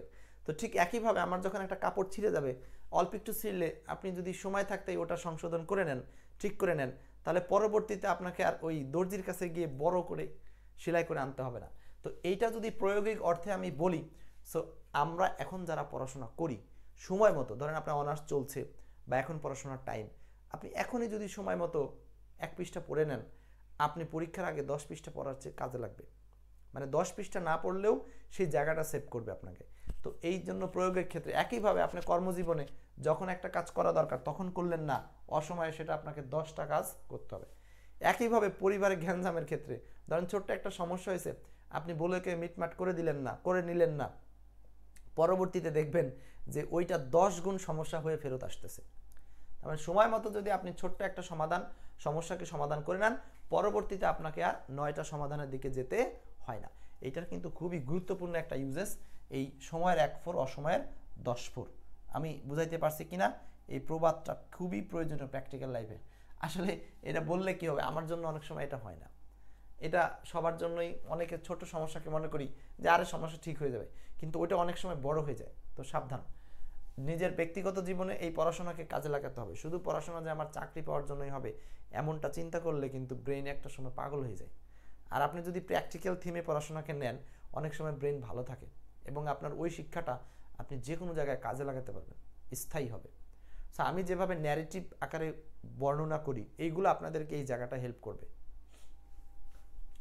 এইচটিস ইন টাইম সেভস 9, এইচটিস একটি সেলাই, ইন টাইম সময় মতো, সেভস 9, এগুলো আমরা সব বলে ফেলছি। এগুলো বিশ্লেষণ আর করার কোনো সময় নেই, শেষ। 12 নম্বর প্রশ্ন বলেন। 12 বলছে the warning of the authority falls on deaf ears. এইখানে একটা লার্নিং আছে, এই লার্নিংটা আমরা একটু দেখব। এই এমসিকিউ লার্নিংটা কি? ফলস মানে হচ্ছে পতিত হওয়া, অন মানে উপরে, ডেফ মানে হচ্ছে কি? বধির। বধির মানে যে কানে শোনে না, বধির ইয়ার্স, তাই না? এই বধির আর্টস মানে বলছে ওয়ার্নিং অফ অথরিটির যে সতর্কতা, ফলস অন ডেফ আর্টস মানে বধিরদের উপরে পড়ে। এর মানে হলো কর্তৃপক্ষের যে সতর্কতা সেটা অনেকের কানে যায় না, তাহলে যারা অধস্তনরা আছে অনেক সময় এটা কানে নেয় না, এটা বোঝানোর চেষ্টা করছে। তো যাই হোক, এখানে বলছে ওয়ার্নিং শব্দটা কি? প্রিপোজিশন আর আর্টিকেল, এই দুইটার মাঝখানে থাকে যে সে, তাকে আমরা জানি নর্মালি সেটা হচ্ছে নাউন হয়। সো এখানে আনসার হচ্ছে 12-এর বি। সো এখানে আমি আর তেমন বেশি কিছু লার্নিংয়ে যাব না, শুধু এইটুকুই লার্নিং মনে রাখবেন, আর্টিকেল ডট ডট প্রিপোজিশন, মাঝখানে বসবে যেটা সেটা হচ্ছে নাউন। ওকে, পরের প্রশ্ন 13 নম্বর। 13 he is so weak that he can not walk. এটার বাংলা হচ্ছে সে দুর্বল যে কারণে হাঁটতে পারে না। সে দুর্বল যে কারণে হাঁটতে পারে না। সো এটাকে সিম্পল সেন্টেন্স করতে বলা হয়েছে। সো এইটার রুলসটা মনে রাখবেন, সো ডট ডট দ্যাট থাকলে এখানে ব্যবহার করতে হবে to dot dot to, to dot dot to, to dot dot to. So dot dot that এইটা সিম্পলি করতে হবে 2.2। তো এখানে 2.2 একটাই আছে, সেটা হলো এই সি নাম্বার, আনসার হচ্ছে সি। ঠিক আছে। সুমাইয়া বলছেন যে এইভাবে কতগুলো হাই ভোল্টেজ মডেল করাবেন। হাই ভোল্টেজ মডেলে এখন পর্যন্ত আমার কোশ্চেন চয়েস করার আছে হচ্ছে প্রায় 1600। মানে আপনারা তো জানেন যে এক একটা বইতে মোটামুটি, আমি দেখাই, অনেকে আমার মাথা নিচা করলে আমার টাক দেখে, আরে ভাই টাক তো হইতেই পারি, বয়স কম হয়েছে। এই দেখেন, এই বইতে মিনিমাম 14,000 এমসিকিউ আছে। এখন এই 14,000 এমসিকিউ তা আপনার পড়া খুব টাফ হয়ে যাবে। এই জন্য এখান থেকে আমি 1400-র মতো এমসিকিউ আনছি, মানে 1000-এ 100, তার মানে মোটামুটি 1400 ভোকাবুলারি 20টা করে পড়াইলে কত দূর যায় দেখেন। দেখেন 5-4 70টার মতো মডেল হবে। অলরেডি 10টা করছি, কিন্তু আপনারা যে 70টাই করতে হবে তা না। কেউ যদি 30টাও করে তাও তার জন্য কোর্সের একটা মোটামুটি রেঞ্জ কাভার হয়ে যাবে, বুঝতে পারছেন? আচ্ছা, 13 নম্বর শেষ, তাহলে এটার আলোচনা করছি না, পরেরটা যাচ্ছি। 14, আই কংগ্রাচুলেট হিম, তাড়াতাড়ি বলতে হবে, আমিরুল ইসলাম। এটা লার্নিংটা কি? এই 14 নম্বর লার্নিং কি? 14 নম্বর বলছে আই কংগ্রাচুলেট। এই যে সারা জীবন এই কংগ্রাচুলেট শব্দটা কেন জানি অন গ্রহণ করে, কি যে ভালোবাসা অনের সাথে। কংগ্রাচুলেট মানে হচ্ছে আপনি কাউকে অভিনন্দন অভিবাদন জানাবেন, এই যে যাকে জানাচ্ছেন তাকে। এখন তার কিসের উপরে? তার কোনো একটা কর্মের উপরে, on his work, on his result, on his marriage, on his activities. এই কংগ্রাচুলেটের সাথে সবসময় বসাতে হবে অন, এইটুকু মনে রাখলেই হবে। আর সবচেয়ে বড় ট্রিক্স, যাদের মনে থাকে না ভাই, এই কংগ্রাচুলেটের সাথে এই যে এইখানেই অন আছে, চোখটা একটু খোলা রাখলেই দেখতে পাবেন। তার মানে কংগ্রাচুলেটের সাথে এই প্রিপোজিশনটা এর মধ্যেই আছে, সেটা হলো অন। তার মানে আপনি এখানকার লার্নিংটা মনে রাখবেন, কংগ্রাচুলেট,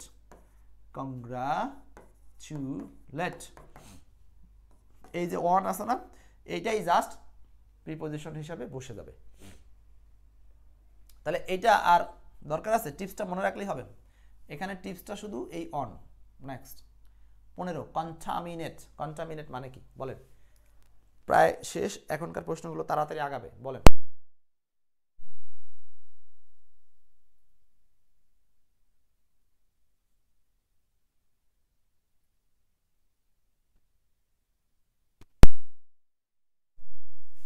পনেরো নাম্বার, সুমাইয়া বলছেন এত কিছু ফ্রিতে দিয়েছেন, আপনার মন কত বড়? কেন আপনার মন কি ছোট? দিতে আসছি, সমস্যা কি? জ্ঞান কাউকে দিলে কি কমে? অভাব আছে জ্ঞানের? আপনি কি জানেন এর মধ্যে যে জ্ঞান আছে 2-3 বছর ধরে দিব তাও শেষ হবে না, বুঝতে পারছেন? এত কিছু আছে দেওয়া, ব্রেনের মধ্যে আছে, কিন্তু দেব কাকে? যারা নিবে তারা যদি আসে দিতে পারি, ওই জন্যই তো বলি আসেন। পেইডে দেওয়ার মতো আরও অনেক কিছু আছে। পেইড বিষয়টা কি জানেন? পেইড ক্লাসটা হচ্ছে, অনেকে বলে যে ফ্রি ক্লাস সেই ভালোভাবে নেয়, নিয়ে পেইড ক্লাসে নিয়ে এবার আর ক্লাস নেয় না। সো এটার সমস্যা কি জানেন? পেইড ক্লাস আর কিছুই না, পেইড ক্লাস হচ্ছে একটা সিকোয়েন্স। আর ফ্রি ক্লাসগুলো অনেক সময় অনেকে সিকোয়েন্সিয়ালি নেয় না, কিন্তু আমি আপনাদের সিকোয়েন্সিয়ালি নিচ্ছি ইনশাল্লাহ। আপনারা হাই ভোল্টেজ পছন্দ করছেন, আমি এই হাই ভোল্টেজ সিরিজ চালাতে থাকবো, হয়তো আরও আপডেট আসবে। কন্টামিনেট কথাটার মানে হলো দূষণ করা। কন্টামিনেট মানে কি বলেন? দূষণ করা। সো দূষণ করা, এটা নিঃসন্দেহে বুঝতে পারছেন, পলিউট। এখন এই কন্টামিনেটটাকে আপনি মনে রাখবেন কিভাবে, যে কন্টামিনেট মানে যে দূষণ করা, এটা মনে রাখার একটা থিম হলো এই ছবিটা দেখেন, কি একটা জ্বালা। এই ছবির মধ্যে এই যে মাছগুলো সব মরে উল্টে গেছে, মানে এক একটা উল্টো দিকে ঘুরতেছে।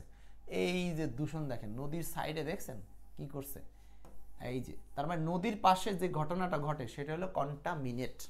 তো আমরা এটাকে একটা সেন্টেন্স করে মনে রাখতে পারি যে নদীগুলোকে কন্টামিনেট করলে সেখানকার পরিবেশটা কি হয়? দূষিত হয়। মানে কন্টামিনেট করলে, দূষণ করলে সেখান পরিবেশটা নষ্ট হয়। সো এটাকে বাংলিশ বাক্য করে মনে করার চেষ্টা করবেন, ঠিক আছে? বাংলিশ বাক্য করে মনে করার চেষ্টা করবেন, একটা ইমেজ ভিজুয়ালাইজ করবেন। এই ভোকাবুলারি মনে রাখার এই নিমোনিকটার নাম হলো ভিজুয়ালাইজেশন। মানে আপনি একটা শব্দ শুনলেন, এটা বাস্তবে কোথায় কিভাবে ইউজ হয়। সো এই যে নদীর ধারে কন্টামিনেশন শব্দটা ইউজ করতে পারেন। আপনি যখন নদীর পাশে যাবেন তখন বলতে পারেন, ইস নদীটা কত কন্টামিনেটেড, মানে কতটা দূষিত। আপনি যখন রাস্তা দিয়ে যাচ্ছেন, দেখলেন যে এক লোক রাস্তায় ময়লা ফেলতেছে, তখন আপনি বললেন এ তো রাস্তাটাকে কন্টামিনেট করছে। দূষণ করছে। বাড়িতে ছোট বাচ্চারা দেখলেন যে মানে নোংরা করতেছে কোনো একটা জায়গাকে, তখন সেটাকে বললেন বাচ্চাটি প্লেসটাকে কন্টামিনেট করছে। সো এইটা জাস্ট কল্পনায় নিয়ে আসবেন, দেখবেন 2-1টা কল্পনা আনলে ওই শব্দটা আর ব্রেন থেকে বেরোবে না, ব্রেন থেকে বেরোবে না। 16 নাম্বার আসেন, 16 নাম্বার। এখানেও একটা নিমোনিক আছে। দেখেন আমরা তো আপনাদেরকে ভোকাব জিনিসটা নিমোনিকে শেখাচ্ছি, ভোকাব সিরিজটা আমাদের আলাদা করে আছে, তারপরেও এইখানেও আমরা কিছু ভোকাব যখন যা আসতেছে আমি আপনাদেরকে সেগুলো নিমোনিক দিচ্ছি। 16 নাম্বার বলছে যে the correct synonym of isolation. তো আইসোলেশন মানে কি? যারা মুখস্থ করছেন তারা তো করছেনই, সমস্যা নাই, মুখস্থ করা সবচেয়ে ভালো বিদ্যা, তার সাথে যদি টেকনিক যোগ হয় সেটা আরও ভালো বিদ্যা। আইসোলেশন মানে হলো পৃথকীকরণ। এই শব্দটা করোনার সময় খুব চলছিল, পৃথকীকরণ মানে কাউকে কোনো জায়গা থেকে সব কিছু থেকে ডিটাচ করে আলাদা করে রাখা। সো এটা হলো সেপারেশন, সেপারেশন। বানানটাও আসে মাঝে মধ্যে, এই বানানটাও আসে মাঝে মধ্যে, এক ঢিলে 3 পাখি। সো এখন এটা আপনি মনে রাখতেন কিভাবে মনে রাখবেন? আইসোলেশন, সেপারেশন, এই যে আইসোলেশন। সো আইসোলেশনটার মধ্যে যদি আপনি আইস কথাটা আনেন, আইস মানে কি? বরফ, ঠিক আছে। সো বরফকে সাধারণত কোনো কিছু থেকে আলাদা করে রাখা হয়, আর বরফকে সবসময় কোনো কিছুর সাথে রাখা যায় না, এটা অনেক সময় আলাদা আলাদা সিস্টেমে থাকে। আইসোলেট, হ্যাঁ, এইভাবে আপনি মনে রাখতে পারেন জিনিসটাকে। সো এইটার ক্ষেত্রে কোনো ক্লু নাই, জাস্ট আপনারা মনে রাখবেন আইসোলেট মানে পৃথকীকরণ। এই যে করোনার টাইমে মানুষকে এভাবে কি করা রাখতো? আইসোলেট করা রাখতো, আইসোলেট করা রাখতো। এখন এছাড়াও আপনারা দেখবেন বিভিন্ন হাসপাতালগুলোতে আইসোলেট বলে একটা ইউনিট থাকে, আইসোলেশন একটা ইউনিট থাকে। যখন কোনো রোগটা মারাত্মক সোয়াসে পরিমাণ হয়, সোয়াসের রোগীর ক্ষেত্রে কিন্তু এরকম আইসোলেশন ব্যবহার করা হয়, সোয়াসের রোগীর ক্ষেত্রে। যেমন এখানে আরেকটা জিনিস আছে, যেমন কুকুরের কামড় দিল কাউকে, এটা ভালো করে শুনে রাখেন, কুকুরে কামড় দিল, এখন সেই ব্যক্তি যদি ভ্যাকসিনেশন না পায়, মানে ভ্যাকসিন যদি না নেয়, সে কিন্তু একটা সময় পাগল হয়ে যাবে। আর ওই পাগল হওয়া অবস্থায় সে যদি আরেকজনকে কামড় দেয়, তাহলে কিন্তু ওই জন্য কিন্তু একেবারে মানে কি হয়ে যাবে?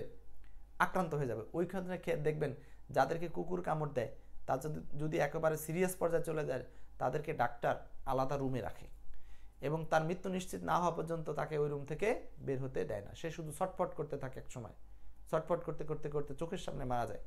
সো খুবই সিরিয়াস। যদি কোনোভাবে কুকুর বিড়াল আপনাদেরকে কামড় দেয়, আপনারা কিন্তু ভ্যাকসিনেশন নিতে ভুলবেন না, নিজে তো ভুলবেন না, আশপাশের কাউকেও ভুলতে দিবেন না, এটা খুব সিরিয়াস। কিন্তু অনেকে আছে আরে কামড় দিচ্ছে কি হবে, একটু খবরদার, অবশ্যই ভ্যাকসিনে করতে হবে। সকল সরকারি হাসপাতালগুলোতে ভ্যাকসিন দেয়। আচ্ছা, তাহলে এটা গেল আইসোলেশন, বুঝলাম। কোনটি কমন নাউন? কোনটি কমন নাউন? কমন নাউন তো আপনারা চিনেন। আচ্ছা, এখানে একটা সমস্যা আছে, দেখি আপনারা বলেন তো কি হবে আনসার। আমিরুল ইলিয়াস, কোনটি কমন নাউন? এখানে কমন নাউন কোনটা? আচ্ছা, ক্লাস নিয়ে কারো কোনো আপত্তি নাই, ক্লাস হচ্ছে কালেকটিভ, হ্যাঁ। স্বপ্নের রানী, জলাতঙ্ক রোগ হয়, ক্লাস কালেকটিভ। মাউন্ট মানে কি? পর্বত। মার্স একটা না, মাসের নাম, হ্যাঁ, মাসের নাম। জুট মানে পাট। আচ্ছা, এখন এখানে সমস্যাটা হচ্ছে, দেখেন, জুট মানে পাট, এটাকে হচ্ছে আমরা বলবো ম্যাটেরিয়াল। কেন ম্যাটেরিয়াল জানেন? ম্যাটেরিয়াল হওয়ার শর্ত হচ্ছে 2টা। আবার বলছি, ম্যাটেরিয়াল নাউন হওয়ার শর্ত 2টা। কি কি? ম্যাটেরিয়াল নাউন হবে আনকাউন্টেবল, মানে সেটাকে গণনা করা যাবে না, আনকাউন্টেবল নাউন। আরেকটা হচ্ছে ম্যাটেরিয়াল নাউনকে আপনি স্পর্শনীয় বা দৃশ্যনীয়, মানে সেটাকে স্পর্শ করতে পারবেন বা দেখতে পাবেন, 2টা ফিচার্স, ঠিক আছে।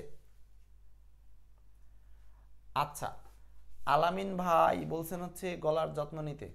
না, এই গলা সেই গলা ভাঙে নাই আলামিন ভাই, আপনি যেটা নিয়ে টেনশন করছেন ওইটা না, যে কথা বলতে বলতে গলা ভাঙছে ওইটা না, এটা হচ্ছে আমার ওই ঠান্ডা লাগার কারণে গলা ভাঙছে, অন্য কোনো কারণ না। আমি জানি আপনি আলামিন ভাই অনেক ট্রিটমেন্ট করছেন, দুর্দান্ত একজন শিক্ষক আলামিন ভাই, সাধারণ জ্ঞানের একজন দেশ নন্দিত, দেশ বরেণ্য শিক্ষক। আপনার সুপরামর্শ অবশ্যই কাজে লাগাবো। নেক্সট, ক্লাস হচ্ছে কালেকটিভ নাউন, আর মার্চ শব্দটি আসছে হচ্ছে, এটা প্রপার নাউন। কেন? আমরা জানি হচ্ছে মান্থ, এই দেখেন মান্থ হচ্ছে মাস, এই মান্থকে আমরা গুনতে পারি, সো এটা হচ্ছে কমন নাউন। আর এখান থেকে যে মাসের নামগুলো বের হয়, জানুয়ারি, ফেব্রুয়ারি, মানে জানু, ফেব্রু, যত মাসের নাম আছে এগুলো স্পেসিফিক, তখন তারা হচ্ছে প্রপার নাউন। আর মাউন্ট মানে পর্বত, পৃথিবীর যে কোনো পর্বত হতে পারে, এটা হলো কমন নাউন, এটা হলো কমন নাউন। তাহলে বিশ্লেষণটা ক্লিয়ার কিনা? 17 নম্বরের বিশ্লেষণ। এখানকার লার্নিং আউটকামস হচ্ছে মার্চ, এটা প্রপার নাউন, যে কোনো মাসের নাম, মার্চ, এপ্রিল, মে, জুন, জুলাই। আর জুট, পাট, এটা হচ্ছে আপনার ম্যাটেরিয়াল নাউন, কারণ এটা গণা যায় না, জাস্ট ওজনে বিক্রি হয়। ঠিক আছে, নেক্সট, লার্নিং কমপ্লিট। যাচ্ছি পরের প্রশ্নে। 18 নম্বর, all the peoples at the name conference আর, কি হবে এটার answer? All the people at the name conference dash. আচ্ছা, এখানে অল দ্য পিপুল, সব লোকজন, অ্যাট দ্য নেম কনফারেন্স আর, এখানে এই যে ম্যাথমেটিক্স টিচার্স, ম্যাথমেটিক্স টিচার্স, প্রথম কথা হলো এখানকার লার্নিং এস থাকা সত্ত্বেও সিঙ্গুলার, এস থাকা সত্ত্বেও সিঙ্গুলার, সেগুলো হচ্ছে এই ম্যাথমেটিক্স। এটার সাথে সরাসরি এস বসবে, এটা নাটকের কোনো কাহিনী নাই, এখানে অ্যাপোস্ট্রফি হবে না। ম্যাথমেটিক, এস ছাড়া ম্যাথমেটিক নাউনটাই হয় না। ম্যাথমেটিক্স গেল, আপনি ম্যাথমেটিক্স দিলেন। এখন টিচার নাকি টিচার্স, এই পাশে যেহেতু বলছে অল দ্য পিপুল মানে কি প্লুরাল, সো এখানে হবে টিচার্স। আনসারটা হবে বি নাম্বার, আনসার হবে বি। স্বর্ণ তাইন বলছেন হচ্ছে সি নাম্বার, না না না না না, সি হবে না। কেন সি হবে না? কারণ যখন আপনারা দেখবেন কোন বি ভার্ব আছে প্লুরাল মানে আর, তখন এই সাবজেক্ট আর কমপ্লিমেন্ট দুইটাই প্লুরাল হয়, দুইটাই প্লুরাল। মানে অল দ্য পিপুল, পিপুল তো আর একজন না, তাই বলছে all the people at NAND conference.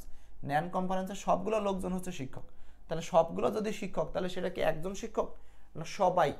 সবাই, এই জন্য এখানে teachers. Next 19 number, the day of my sister's marriage ceremony is drawing near. এই নিয়ারটা এখানে কোন পার্টস অফ স্পিচ হবে? নিয়ার এখানে কোন পার্টস অফ স্পিচ বলেন? নিয়ার, এই যে ড্র মানে কাছাকাছি আসছে, হ্যাঁ, ড্রয়িং নিয়ার, এটা কোথায় আসতেছে? সময়বাচক শব্দ, সেটা নিঃসন্দেহে অ্যাডভার্ব। আমরা ট্রান্সলেশনের ক্লাসে কিন্তু এগুলো নিয়ে কথা বলছি, হ্যাঁ, ট্রান্সলেশনের ক্লাসে কথা বলছি। সো নিয়ার শব্দটি মেইন ভার্বকে মডিফাই করেছে, মানে মেইন ভার্ব এই ড্র ভার্বকে মডিফাই করেছে, দ্যাটস ওয়াই এটা হলো অ্যাডভার্ব। নেক্সট 20 নাম্বার, দেখতে দেখতে আজকের হাই ভোল্টেজ মডেলের সর্বশেষ প্রশ্ন 20-এ চলে আসছি। 20 নাম্বার বলছে select the right compound structure. এখানে সঠিক কম্পাউন্ড স্ট্রাকচার কোনটা? Compound sentence. এখানকার লার্নিংটা শিখে নেন। লার্নিং হচ্ছে এটাকে অনেকে বলে এরকম, ফ্যান বয়েজ কি জিনিস? এতে ফর, এতে অ্যান্ড, এনতে নর, বিতে বাট, ওতে অর, ওয়াইতে ইট, এসতে সো। এইগুলো যদি কোনো সেন্টেন্সের মাঝখানে মানে দুইটা ক্লজের মাঝে থাকে, তাহলে আমরা ওইটাকে বলবো হচ্ছে কম্পাউন্ড সেন্টেন্স। সে এগুলো কোথায় কোথায় আছে? আচ্ছা, যেখানে নাই সেগুলো আগে বাদ দিই। এখানে সিন্স আছে, এটা কমপ্লেক্স, অ্যাজ আছে কমপ্লেক্স, এই দুটো বাদ। কিন্তু এইখানে আছে অ্যান্ড, এখানে আছে বাট, তার মানে উত্তর হবে এই দুইটার মধ্যে। উত্তর হবে এই দুইটার মধ্যে। এখন এই দুইটার মধ্যে আসলে কি উত্তর? এই দুইটার মধ্যে মনে রাখবেন, যদি কোনো সেন্টেন্সে বিপরীত ধারণা প্রকাশ করে, একদিকে গরিব আরেকদিকে সৎ, তখন ওই সেন্টেন্সে বাট ইউজ করতে হয়। স্বপ্নের রানী, he is poor and honest. হ্যাঁ, ধরাটা খায় গেছে। নিয়মটা মনে রাখতে হবে।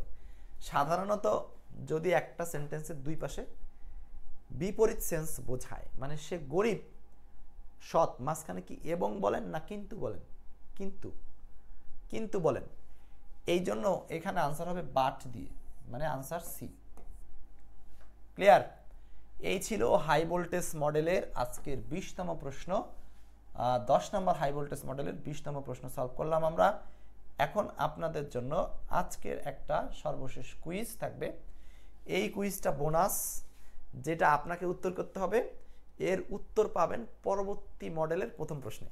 মানে আমরা যখন 11 নম্বর হাই ভোল্টেজ মডেল করব তখন এই প্রশ্নের উত্তর দেব। আর এর বাইরে আজকে আপনারা এটার উত্তর কমেন্টে করে রাখবেন, সবাই কম্পালসারি করবেন। 20টা প্রশ্ন আমাকে দিয়ে করাইছেন, একটা প্রশ্ন আপনারা করবেন না, ঠিক আছে? সো এই বলে আজকের হাই ভোল্টেজ মডেল সিরিজের 20টি প্রশ্নের মডেল এখানেই শেষ করছি। সো নিয়মিত ক্লাসের আহ্বান রাখছি, আর আজকের মতো এখানেই ক্লাস ফিনিশিং করলাম। আল্লাহ হাফেজ।